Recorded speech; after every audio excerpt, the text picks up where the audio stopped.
हिमालय के ऊपर धुंध और कहानियों में लिपटा हुआ एक खाली अस्पताल था। लोग इसे भूत बंगला कहते थे। कोई भी उसके पास जाने की हिम्मत नहीं करता था। अजीब आवाजें और डरावनी आत्माओं की कहानियों ने लोगों को दूर रखा। यह इमारत एक अंधेरे और भुला दिए गए अतीत की निशानी की तरह खड़ी थी। यह कभी मशहूर हिलटॉप सैनिटोरियम हुआ करता था। इसने लोगों को इलाज और उम्मीद देने का वादा किया था, लेकिन किस्मत को कुछ और ही मंजूर था। अस्पष्ट मौतों और गुमशुदगी की एक के बाद एक घटनाओं ने इस सैनिटोरियम को एक डरावनी जगह में बदल दिया। अब इसके भयानक इतिहास की बस फुसफुसाहट ही बाकी रह गई थी। डॉक्टर अमृता एक जवान साइकियाट्रिस्ट थी। वो अपने तेज दिमाग और उससे भी तेज हिम्मत के लिए जानी जाती थी। अमृता को पैरानॉर्मल चीजों से बहुत दिलचस्पी थी। उनका मानना था कि हर भूतिया कहानी के पीछे एक लॉजिकल एक्सप्लेनेशन होता है। तो जब उन्होंने भूत बंगले के बारे में सुना तो वो जान गईं कि उन्हें खुद इसे देखना होगा। अमृता डरी हुई नहीं थी। वो इन कहानियों के पीछे का सच उजागर करने की ठान चुकी थी। उसने अपना बैग, अपनी मेडिकल किट और सबसे महत्वपूर्ण अपना अटूट हौसला पैक किया। भूतिया अस्पताल का उनका सफर शुरू होने वाला था। उसे क्या इंतजार था? ये उस अबैंडन्ड सैनिटोरियम की दीवारों के भीतर एक गहरे रहस्य की तरह दबा हुआ था। अस्पताल का रास्ता बहुत ही खतरनाक था। घुमावदार रास्ते पहाड़ से चिपके हुए थे। हवा ठंडी और भारी होती जा रही थी। आखिरकार धुंध के बीच से वो विशाल इमारत दिखाई दी, जिसकी परछाई एक काले रहस्य की तरह फैली हुई थी।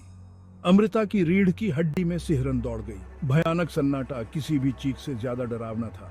जैसे ही वो अपनी जीप से बाहर निकली, हवा में एक चेतावनी की फुसफुसाहट सुनाई दी। इमारत उसके सामने खड़ी थी, भुला दिए गए दर्द का एक टूटा हुआ स्मारक। टूटी खिड़कियां खाली आंखों की तरह देख रही थी। हवा में नमी और सड़न की गंध भरी हुई थी। पत्तों की सरसराहट और एक चिड़िया की दूर की आवाज के अलावा वहां सन्नाटा छाया हुआ था। अंदर अस्पताल अंधेरे गलियारों और खाली कमरों की एक भूल भुलैया था। फर्श पर धूल की मोटी परत जमी हुई थी, जो सालों से यूं ही पड़ी थी। अमृता अपने ऊपर अतीत का बोझ महसूस कर सकती थी। वो उस इमारत के ढांचे में घूम रही थी। हर कमरा एक खामोश चीख दबाए हुए था। जैसे ही वो चली, उसे फुसफुसाहट सुनाई देने लगी। धीमी सी बुदबुदाहट जो दीवारों से ही आ रही थी। वो दर्द और डर की गूंज की तरह थी। वो रुक गई, अपनी सांसें थामे सुन रही थी, लेकिन फुसफुसाहट उतनी ही जल्दी गायब हो गई जितनी जल्दी आई थी। क्या ये उसका वहम था जो उसके साथ खेल रहा था, या हिलटॉप सैनिटोरियम के भूत अपनी मौजूदगी का एहसास कराने लगे थे? Section 5, the diary of doctor Vikram. Doctor के केबिन के एक धूल भरे कोने में अमृता को कुछ मिला। टूटे हुए कागजों के ढेर के नीचे एक चमड़े की जिल्द वाली डायरी छिपी हुई थी। इसके पन्ने पुराने होने के कारण फटे हुए थे, स्याही फीकी पड़ गई थी। यह सैनिटोरियम के मुख्य चिकित्सक डॉक्टर विक्रम की डायरी थी। सालों पहले लिखे गए उनके शब्दों ने उन दीवारों के भीतर हुई घटनाओं की एक भयानक तस्वीर पेश की। डॉक्टर विक्रम ने एक अजीब बीमारी के बारे में लिखा था जो सैनिटोरियम में फैल गई थी। मरीजों को हैलुसिनेशंस, पैरानोया और हिंसक दौरे पड़ते थे। इलाज एक्सपेरिमेंटल थे, डेस्परेट थे। उन्होंने अपने बढ़ते डर को लिखा कि कुछ बुरा हो रहा है। डायरी अचानक खत्म हो गई, जिससे अमृता के मन में और भी सवाल उठने लगे। Section 6, the unveiling of the truth. Amrita ने डॉक्टर विक्रम की डायरी में खुद को खो दिया और कई दिन रात बन गए। उसने बहुत सावधानी से जानकारी के टुकड़ों को जोड़ा। उसने पाया कि सैनिटोरियम की पानी की सप्लाई में एक रेयर मिनरल मिला हुआ था। इस मिनरल से दिमाग को बहुत नुकसान होता था, जिसकी वजह से डॉक्टर विक्रम ने जिन भयानक सिम्टम्स का वर्णन किया था वो हो रहे थे। सच सामने आ गया था। हिलटॉप सैनिटोरियम में भूतों का साया नहीं था, बल्कि यह एक दुखद मेडिकल रहस्य था। मरीजों को आत्माओं ने नहीं, बल्कि उनके जहरीले दिमाग ने परेशान किया था।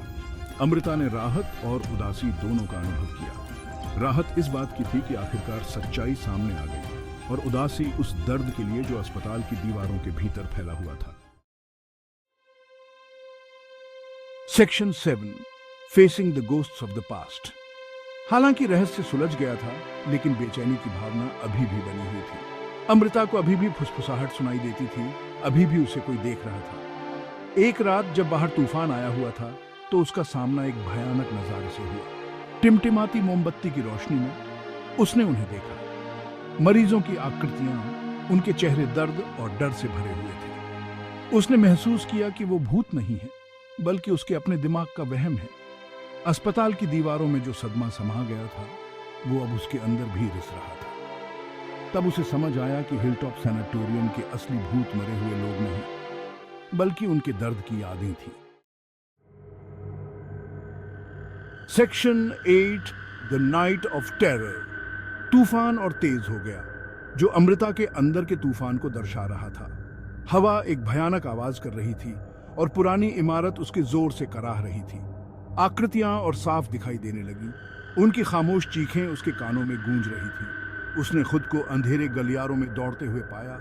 उसका दिल तेजी से धड़क रहा था। वो ठोकर खाकर उस कमरे में चली गई जहां उसे डॉक्टर विक्रम की डायरी मिली थी। जैसे ही बिजली कड़की, उसने उसे देखा। एक मेज पर झुकी हुई एक परछाई, उसका चेहरा निराशा से भरा हुआ था। वो उसके पास पहुंची और वह मुड़ा। उसकी आंखें उसकी आंखों में डूबी हुई थीं। उस पल अमृता ने उसकी निराशा, त्रासदी का सामना करने में उसकी लाचारी का पूरा भार महसूस किया। Section 9 freedom at last. लेकिन दिखाई देने के साथ ही वो आकृति गायब हो गई। तूफान शांत होने लगा और उसके साथ अस्पताल के भीतर का भारी माहौल भी। अमृता सन्नाटे में खड़ी थी। उसकी सांसें उसकी गर्दन में अटक गई थी। उसने महसूस किया कि अतीत के भूतों को आखिरकार शांति मिल गई थी। सच्चाई ने उन्हें आजाद कर दिया था। परछाइयों से मुक्त, फुसफुसाहट से मुक्त, उनके दर्द के बोझ से मुक्त। और उनकी आजादी में अमृता को अपनी आजादी मिली। उस पर छाया हुआ डर कम होने लगा, जिसकी जगह शांति की भावना ने ले ली। Section 10 a new dawn. अगली सुबह सूरज हिमालय पर चमक रहा था और भूत बंगला अपनी सुनहरी रोशनी में नहाया हुआ था। अस्पताल, जो अब धुंध और डर में नहीं डूबा था, लगभग शांत लग रहा था। अमृता सीढ़ियों पर खड़ी थी और ताजी पहाड़ी हवा में सांस ले रही थी। वो जानती थी कि भूतिया अस्पताल की कहानियां चलती रहेंगी, लेकिन वो सच्चाई भी जानती थी। असली कहानी भूतों और भूतिया घटनाओं की नहीं, बल्कि इंसानी तकलीफ और लचीलापन की थी। यह एक ऐसे डॉक्टर की कहानी थी जो अपने मरीजों को बचाने के लिए पूरी कोशिश कर रहा था, और एक ऐसी जवान साइकियाट्रिस्ट की जिसने सच्चाई का पता लगाने की हिम्मत दिखाई। जैसे ही वो अस्पताल से दूर जा रही थी, अमृता जानती थी कि वो इस अनुभव को हमेशा अपने साथ रखेगी। इसने उसे बदल दिया था। उसे इंसानी दिमाग की नाजुकता और सबसे बुरे समय में भी उम्मीद की अटूट शक्ति के बारे में ज्यादा जागरूक बना दिया था।